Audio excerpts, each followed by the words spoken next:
ದೇವತೆ ಜಾತ್ರೆ ಮೂರನೇ ದಿನ ಧಾರ್ಮಿಕ, ಸಾಂಸ್ಕೃತಿಕ ಮತ್ತು ಕ್ರೀಡಾ ಸಂಭ್ರಮ. ನಮಸ್ಕಾರ, ನಾನು ಮಧುವಿಲಾಖೆ. ಎಂಟಿವಿ ವೀಕ್ಷಕರಿಗೆ ಸ್ವಾಗತ. ರಾಜ್ಯ ಮಟ್ಟದ ಕಬಡ್ಡಿ ಗೀಗಿ ಪದಗಳ ಕಾರ್ಯಕ್ರಮ ಹಾಗೂ ಸಾವಿರಾರು ಭಕ್ತರಿಗೆ ಪ್ರಸಾದ ವಿತರಣೆ. ತಾಳಿಕೋಟೆಯಲ್ಲಿ ದಿನಾಂಕ 19 ಜುಲೈ 2026ರಂದು ಪ್ರತಿ 3 ವರ್ಷಗಳಿಗೊಮ್ಮೆ ನಡೆಯುವ ಶ್ರೀ ಗ್ರಾಮ ದೇವತೆ ಜಾತ್ರಾ ಮಹೋತ್ಸವದ ಮೂರನೇ ದಿನವಾದ ಭಾನುವಾರ ರಾಜವಾಡೆ ಆವರಣದಲ್ಲಿ ಧಾರ್ಮಿಕ, ಸಾಂಸ್ಕೃತಿಕ ಹಾಗೂ ಕ್ರೀಡಾ ಕಾರ್ಯಕ್ರಮಗಳು ವಿಜೃಂಭಣೆಯಿಂದ ಜರುಗಿದವು. ಬೆಳಗ್ಗೆಯಿಂದಲೇ ಶ್ರೀ ಗ್ರಾಮದೇವಿಯ ದರ್ಶನ ಪಡೆಯಲು ವಿವಿಧ ಭಾಗಗಳಿಂದ ಸಾವಿರಾರು ಭಕ್ತರು ಆಗಮಿಸಿ ಸಾಲಿನಲ್ಲಿ ನಿಂತು ದ್ಯಾವಮ್ಮ ತಾಯಿಯ ದರ್ಶನ ಪಡೆದು ಭಕ್ತಿಭಾವ ಮೆರೆದರು. ಬೆಳಿಗ್ಗೆ 9:30 ಇಂದ ಸಂಜೆಯವರೆಗೆ ಗೀಗಿ ಪದಗಳ ಕಾರ್ಯಕ್ರಮ ನಡೆಯಿತು. ಬೆಳಿಗ್ಗೆ 10 ಗಂಟೆಗೆ ರಾಜ್ಯ ಮಟ್ಟದ ಕಬಡ್ಡಿ ಪಂದ್ಯಾವಳಿ ಆರಂಭವಾಗಿ ಕ್ರೀಡಾಭಿಮಾನಿಗಳ ಗಮನ ಸೆಳೆಯಿತು. ಜಾತ್ರೆಗೆ ಆಗಮಿಸುವ ಭಕ್ತರಿಗಾಗಿ ಪ್ರತಿದಿನ ವಿಶೇಷ ಪ್ರಸಾದದ ವ್ಯವಸ್ಥೆ ಮಾಡಲಾಗಿತ್ತು. ಭಾನುವಾರದ ಪ್ರಸಾದ ಸೇವೆಯನ್ನು ಸೇವಳ್ಕರ್ ಹಾಗೂ ಗಾಯಕ್ವಾಡ್ ಕುಟುಂಬದವರು ನೆರವೇರಿಸಿದರು. ಪ್ರಸಾದ ವಿತರಣೆಯಲ್ಲಿ ಶರಣಗೌಡ ಗೊಟಗುಣಕಿ, ವಿಠ್ಠಲ್ ಸೇವಳ್ಕರ್, ನಾಗೇಶ್ ಗೊಟಗುಣಕಿ, ಮೋಹನ್ ಸೇವಳ್ಕರ್, ವಿಠ್ಠಲ್ ಗಾಯಕ್ವಾಡ್, ಲಕ್ಷ್ಮಣ್ ಸೇವಳ್ಕರ್, ಜ್ಞಾನೋಬ ಸೇವಳ್ಕರ್, ಪಾಂಡು ಸೇವಳ್ಕರ್, ಬಸಯ್ಯ ಹಿರೇಮಠ ಹಾಗೂ ನಾರಾಯಣ ಗಾಯಕ್ವಾಡ್ ಸೇರಿದಂತೆ ಹಲವರು ಸೇವೆ ಸಲ್ಲಿಸಿದರು. ಈ ಕುರಿತು ಮಾತನಾಡಿದ ಕೋಳೂರು ಗ್ರಾಮದ ಪ್ರಸಿದ್ಧ ಅಡುಗೆ ಭಟ್ಟರಾದ ಮಲ್ಲಣ್ಣ ಬಯ್ಯಾಪುರ್, ಜಾತ್ರೆಯ ಎಲ್ಲಾ ದಿನಗಳಲ್ಲೂ ಸಾವಿರಾರು ಭಕ್ತರಿಗೆ ವಿಶೇಷ ಪ್ರಸಾದ ವ್ಯವಸ್ಥೆ ಮಾಡಲಾಗಿದೆ ಎಂದು ತಿಳಿಸಿದರು. ವರದಿ ಶ್ರೀಶೈಲ್ ಸಚ್ಚನ, ಎಂಟಿವಿ ನ್ಯೂಸ್ ಕನ್ನಡ. ನಿರಂತರ ಸುದ್ದಿ ಹಾಗೂ ಜಾಹೀರಾತುಗಳಿಗಾಗಿ ಎಂಟಿವಿ ಕನ್ನಡ ನ್ಯೂಸ್ ಅನ್ನ ಲೈಕ್, ಸಬ್ಸ್ಕ್ರೈಬ್ ಮತ್ತು ಶೇರ್ ಮಾಡಿ. ಧನ್ಯವಾದಗಳು.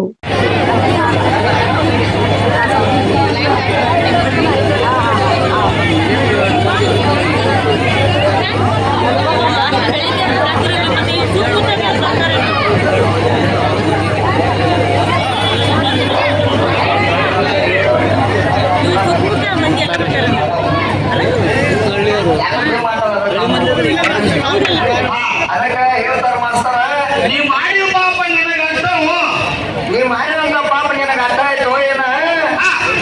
ನಿನ್ನ ಹೆಂಡ್ರ ಮಕ್ಕಳನ್ನು ತಗೋತಾರ ಓದ್ತಿದ್ರಾಗ ಅಂತ ಕೇಳಿದಾಗ ಅವಾಗ ಅವ ಹೇಳ್ತಾನೋ, ಯಪ್ಪ ಏನಂತಾನ ನನಗಿದು ವಿಚಾರ ಬಂದಿಲ್ಲ, ಕೇಳಿದ ಮತ್ತ ಹೋಗಿ ನಮ್ಮ ಮನೆಗೆ ಹೋಗಿ ನಾನು ಹೆಂಡ್ರನ ಮಕ್ಕಳ ಕೇಳ್ಕೊಂಡ್ ಬರ್ತಾನೋ ಅನ್ಕೋತ ನೀ ಇಲ್ಲೇ ಇರ್ತೀಯನ ಅಂತ ಕೇಳ್ತಾನ. ಹೌದು, ಅವಾಗ ನಾ ಇಲ್ಲೇ ಇರ್ತಾನೆ, ಹೋಗಿ ಬರೋದ ತಂದ.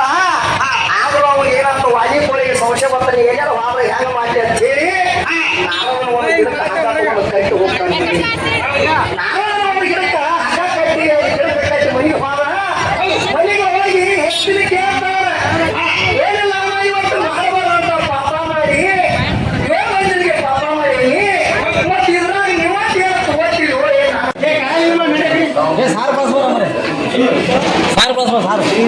ಬಸ್ಸೇ ಕಡೆ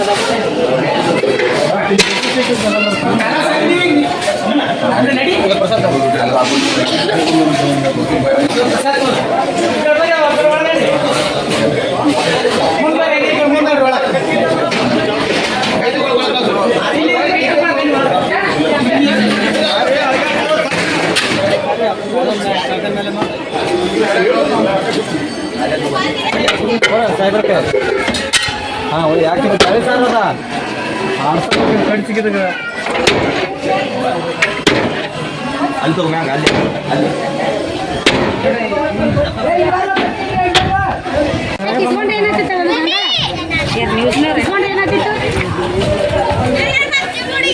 ಅದೇ ಮತ್ತೆ ಇಸ್ಕೊಂಡ್ರೆ ಏನಾಯ್ತು?